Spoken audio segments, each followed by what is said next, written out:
पाचोरा राज्य उत्पादन शुल्क विभागाची अवैध दारू वाहतूक करणाऱ्या वाहनावर कारवाई.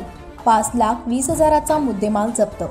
जळगाव दिनांक 29 डिसेंबर 2023 रोजी जळगाव जिल्ह्याचे जिल्हाधिकारी त्याचबरोबर राज्य उत्पादन शुल्क विभागाचे अधीक्षक श्री भुकल साहेब यांच्या मार्गदर्शनाखाली 31 डिसेंबर तसेच नवीन वर्षाच्या स्वागतार्थ अवैध मद्य विक्री तसेच निर्मिती व वाहतूक करणाऱ्या विरोधात धडक मोहीम सर्वत्र जळगाव जिल्ह्यात दारूबंदी विभागाच्या वतीने सुरू असून यामध्ये पाचोरा विभागाचे दुय्यम निरीक्षक विलास पाटील तसेच त्यांचे सहकारी पोलीस कर्मचारी गिरीश पाटील यांनी आज जामनेर बोदवड रस्त्यावर अवैधपणे ताडीमध्ये वाहतूक करणारी मारुती इको गाडी क्रमांक MA02 FE 9947 या क्रमांकाची गाडी जप्त करून यामधील 400 लिटर तयार ताडी व आरोपी नामे मोहम्मद अजीज यास ताब्यात घेण्यात आले असून महाराष्ट्र दारूबंदी कायदा 1949 चे कलम 65 अ.इ.